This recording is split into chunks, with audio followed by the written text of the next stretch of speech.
A história de Elias nos relata que foi um profeta dedicado a Deus, que viveu em Israel, nos tempos do rei Acabe. O rei Acabe, de Israel, se casou com a princesa Jezabel, que fazia adorações a um deus chamado Baal, e negava o Deus de Israel. Então, Deus enviou Elias até Acabe para profetizar que não haveria mais chuvas nos próximos anos. E após isso, se refugiou para não ser morto, e após 3 anos sem chuvas, Deus enviou novamente Elias para confrontar o rei Acabe, e Elias desafiou os profetas de Baal no Monte Carmelo. O desafio era construir um altar para um sacrifício, e que Baal acendesse o fogo daquele altar.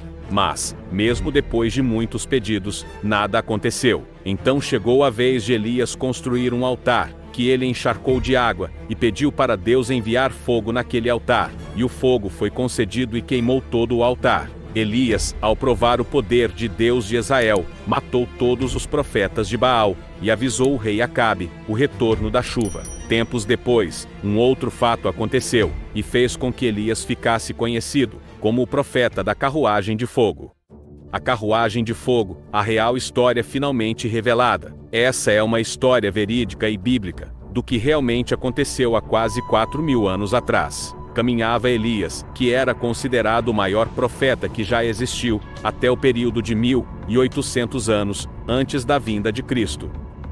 Lembrando que o primeiro profeta foi e sempre será o Messias. Então, Elias, que caminhava com Eliseu, próximo às margens do rio Jordão, comentou com Eliseu sobre algumas coisas estranhas que estavam acontecendo com ele. E uma dessas coisas estranhas era que quando ele dormia, ele sentia que era arrebatado em espírito, e se via em lugares e com seres estranhos, que ele acreditava ser anjos ou enviados de Deus. Esse arrebatamento, como Elias disse, não era sonhos, era algo real. É o que hoje chamamos de desdobramento. E Elias se via entrando em máquinas estranhas, e ele via seres, e por ter uma visão religiosa, por ser um autêntico evangélico, acreditou ser anjos, e que tudo não passava de sonhos estranhos. Até que um dia, aquilo que ele via, e acreditava ser sonhos, se mostrou diante de seus olhos, ele estando acordado, e junto com outras pessoas, pôde ver deslizando no céu, e acima de suas cabeças, algo que assombrou a todos, e que chamaram de carruagem de fogo. Elias já tinha visto aquela carruagem, mas era como se fosse apenas sonhos. Mas naquele dia, tudo se revelou para ele,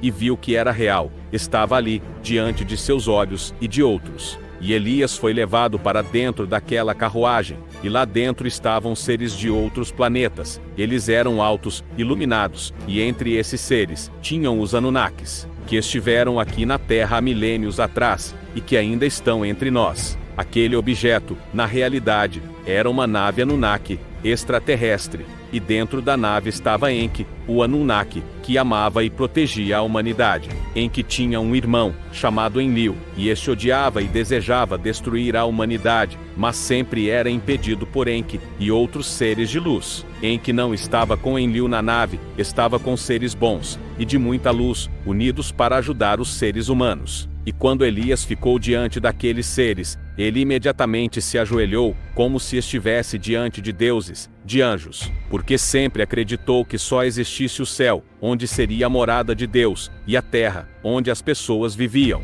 Elias tinha uma postura religiosa muito forte, e acreditou que estava sendo arrebatado para o reino de Deus. Mas os seres, ao verem a reação de Elias, explicaram para ele que eles eram como irmãos dele, pois vinham do mesmo Pai Celestial, e foram enviados para ajudar no desenvolvimento e na iluminação dele e dos seres humanos. E o levaram para conhecer o universo, e muito foi ensinado a ele, pelos Anunnakis, e assim, passados 6 anos, voltaram com ele, sabendo agora Elias, existir mundos que ele jamais imaginou. E quando voltou, já não tinha mais aquela visão limitada, pequena, de uma humanidade primitiva. Ele voltou com a sua consciência expandida. E durante muito tempo essas idas para a nave, e volta para a Terra, aconteceram. E cada vez que ia, ele voltava mais sábio, mais experiente. Os anos se passavam, e Elias não morria, porque eram feitas experiências genéticas nele, que aumentavam a sua longevidade. Essas experiências foram feitas também em Noé, que viveu 950 anos na Terra. Mas isto